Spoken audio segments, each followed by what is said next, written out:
Caleb Thielbar was awesome in the second half for the Twins. Currently trends to be the only lefty in the pen on opening day in 2023. Looking at Thielbar, the year he had, 2023, and should the Twins go out and get a second lefty, or do they have their next best lefty already in the system? It's all coming up on today's episode of Locked On Twins. You are Locked On Twins, your daily Minnesota Twins podcast, part of the Locked On Podcast Network, your team every day.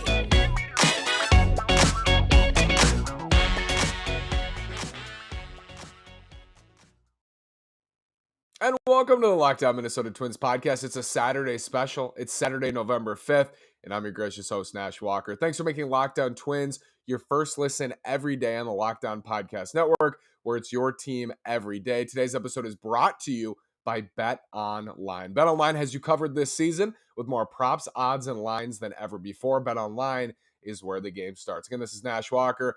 4 seasons writing about the Twins at twinsdaily.com, 3 seasons hosting a daily podcast on the Minnesota Twins. I've been in Vegas. If you've been wondering, where are the videos? I've been in Vegas and then picked up a cold, been dealing with it. We're back on Saturday. Thank you so much for joining me today. Caleb Thielbar had a tremendous second half, and there were points where he was their best reliever with Jhoan Durán, where I felt the most comfortable when Thielbar came in right behind Jhoan Durán. Like, it was close at times at the end of the year. That's how good Caleb was in the second half. Here's what it looked like. First half was ugly. We know that. There were people calling for him to get DFA'd in the first half. He had a 4.84 ERA and 35 and a third. You know, it's a cute story. He was very good in 2020, was good in 2021, but is this, what's going on? He's 35, bad first half. Is this the end of the road for him? A guy who was out of professional baseball. Was it lightning in a bottle for a couple of years? The answer was no, because he picked it up in the second half. Big time. 150 ERA in 24 innings in the second half. Gave up just 1 home run, struck out 33, and walked only 3. That's over 12 strikeouts per 9 for Caleb Thielbar. His StatCast ratings are exceptional, especially in that second half. But on the season, a hard hit rate against of 25.9%. That is in the top 1% of all of baseball in 2022. He was great at limiting hard contact. That's even more impressive because his first half was poor, but his FIP in the first half and his expected numbers were a lot better than the actual numbers. And I remember thinking, okay, he's going to regress. There's going to be positive regression here. He's going to be okay. And he ended up being more than okay. He was very, very good in the second half. So what does this mean for 2023? Because right now, Caleb Thielbar tracks as the only lefty in the Twins pen. He was the only lefty in the Twins pen for a lot of the season in 2022. Their plan was for him to be the only lefty in there. They had Danny Coulomb. He got hurt. They seemed okay with only having Thielbar from the left side. Thielbar is good against righties and lefties. 575 OPS against to lefties, obviously very good with the slider, the curveball, the high spin fastball up in the zone.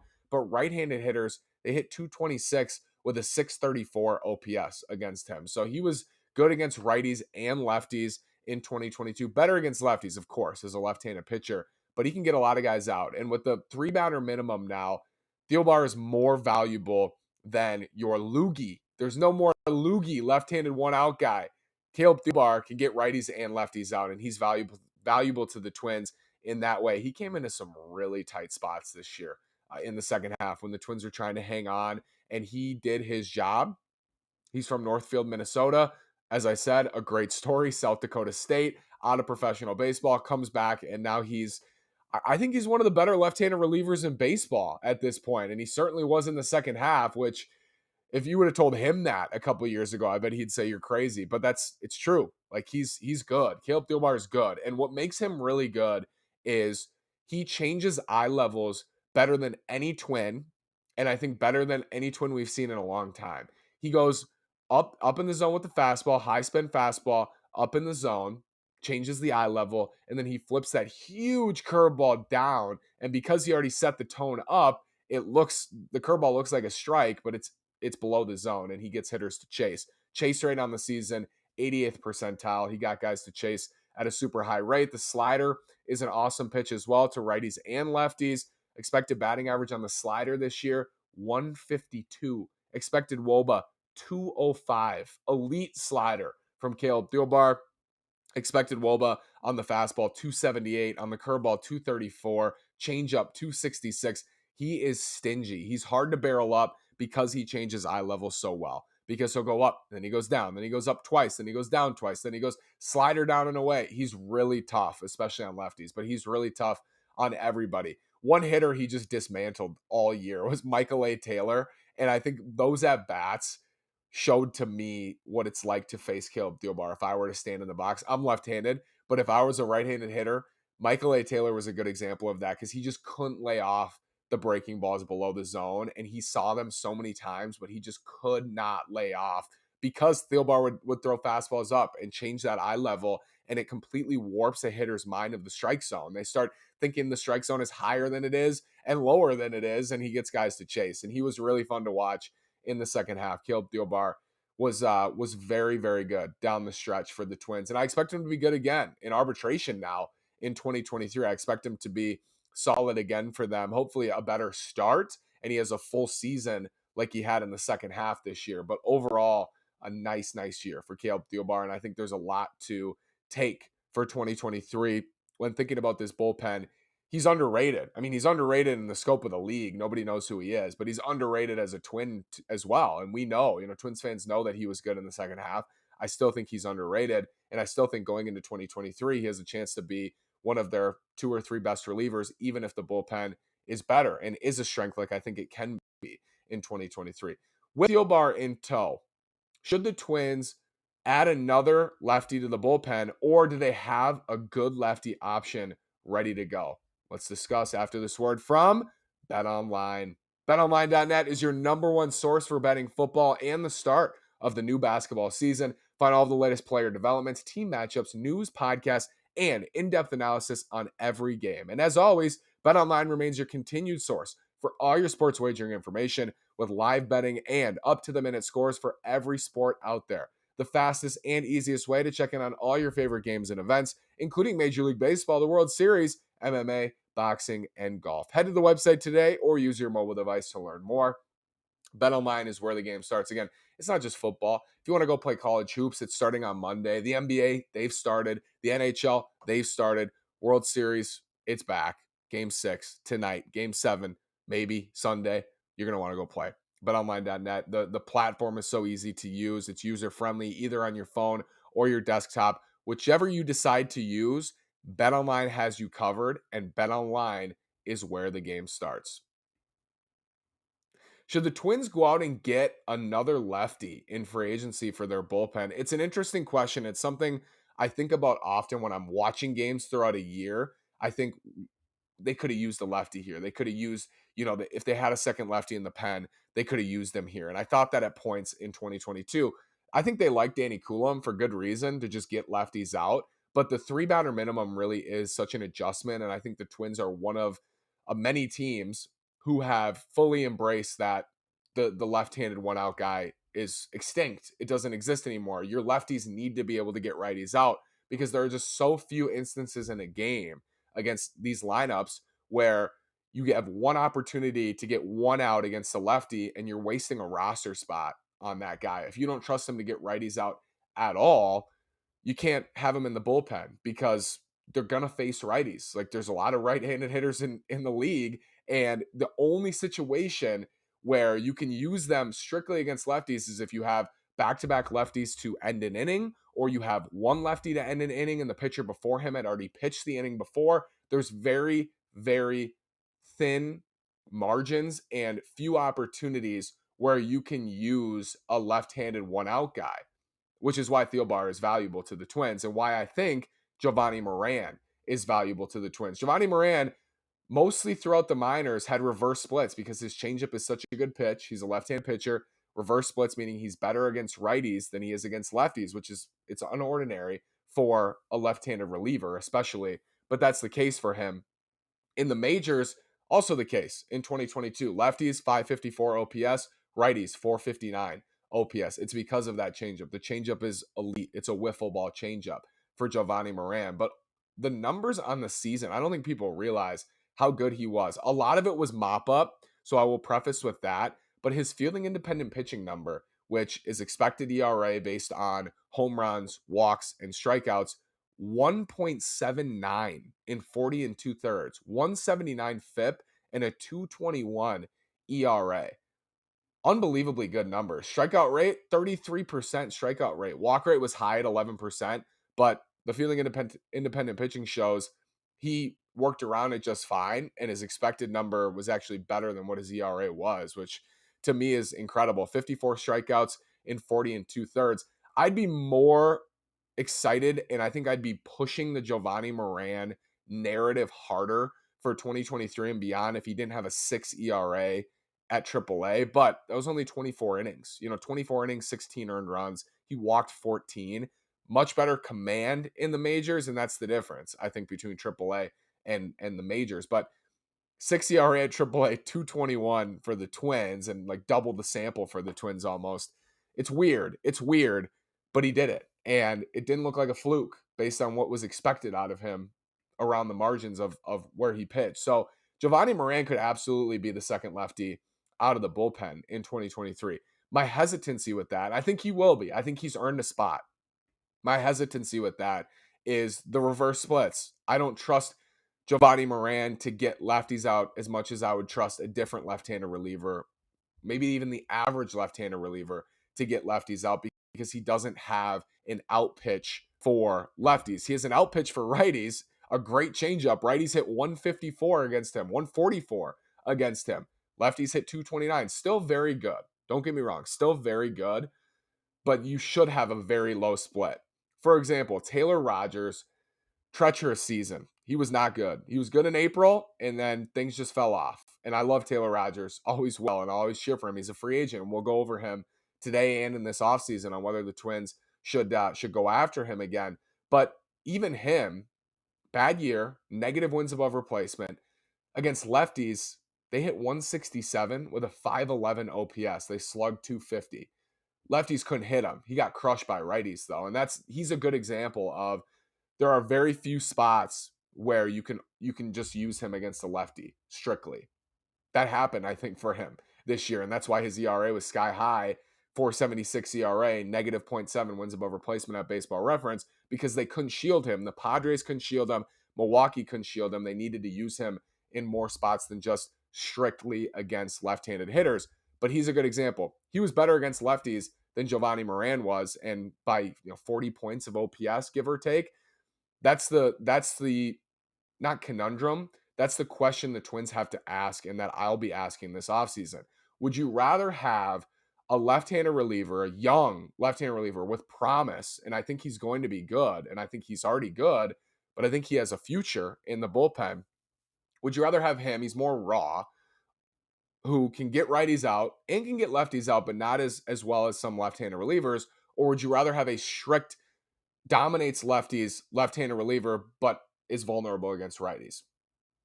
It's something to think about, I think, because while there are strict spots where it has to happen, they don't happen much in a game, they do happen. They do. And when they do, sometimes they're in a big spot, right? If you're in the 10th inning and it's left, right, left. Let's say it's left, right, left in a lineup. I'm trying to think of a lineup here. Let's say it's Yordan Alvarez, Alex Bregman, Kyle Tucker, and the game is tied in the 10th inning. Would you rather go to Jhoan Durán, who is very good against right-handed hitters and not as good against lefties, but can still get them out as a left-handed reliever? Or would you rather go to Taylor Rogers, who dominates lefties? He's very good against lefties. You're going to see two of them, but is vulnerable against the righty and Bregman. In the 10th inning, you could have him face Alvarez, walk Bregman to first, and then face Tucker. You can get creative and have first and second and hopefully two outs and then make the pitching change to somebody else. So there are spots. Like, it is a question to ask. It's a question to ask. And I think there are points when you're facing a really good left-handed hitter, like Yordan Alvarez or Kyle Tucker, an elite left-handed hitter. Sometimes I just want the strict lefty who's dominant against the same side, like Taylor Rogers. Caleb Thielbar can get them both out. So the Twins have a guy who can get them both out for 2023.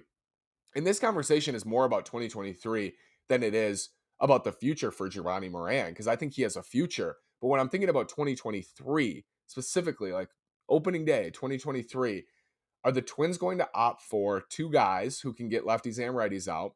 Or are they going to go with one guy who can get lefties and righties out, Caleb Thielbar, and a strict left-handed shuts down lefties reliever like Taylor Rogers for $1 million or $2 million in free agency?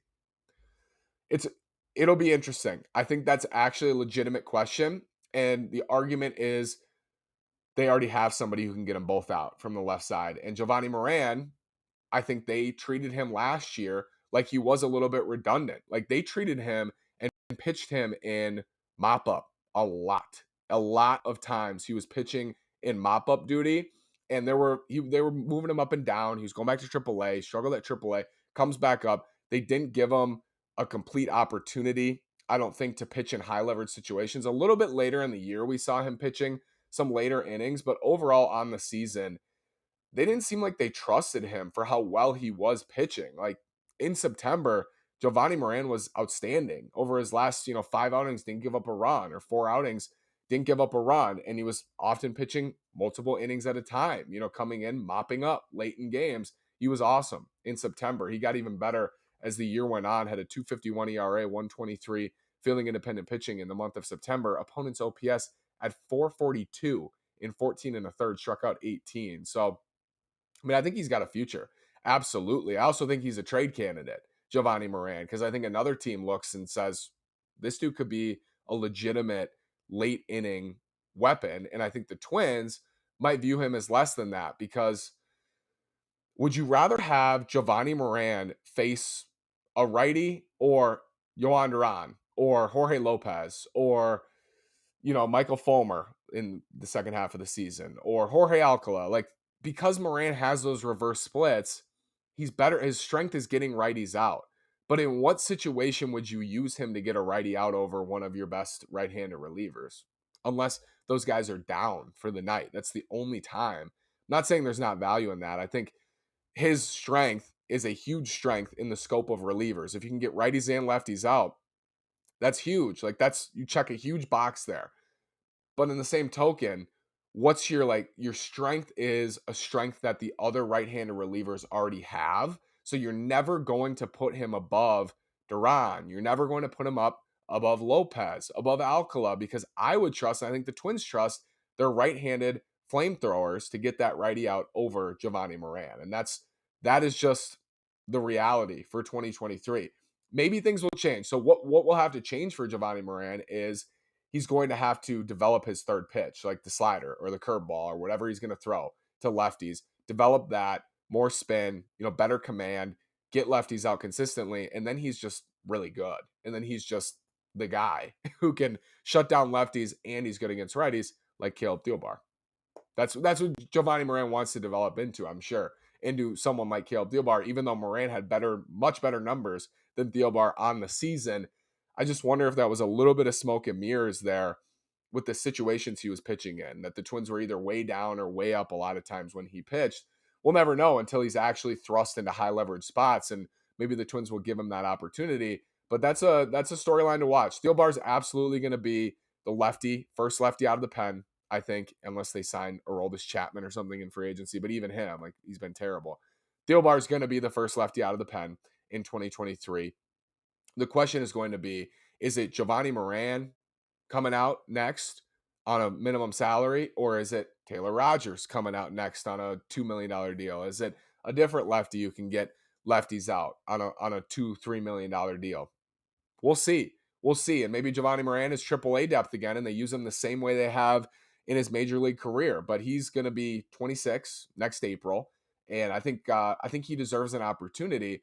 It's just they have to figure out how he can develop that third pitch and whether he will. That's a big question. But also, I could easily see Jhoan Durán packaged in a trade this winter as like a second or third piece in a trade to get a starting pitcher, and another team sees what he did and sees his underlying numbers and thinks the Twins just aren't giving him that much of an opportunity. If we put this guy into high leverage, he's going to be awesome, it's possible.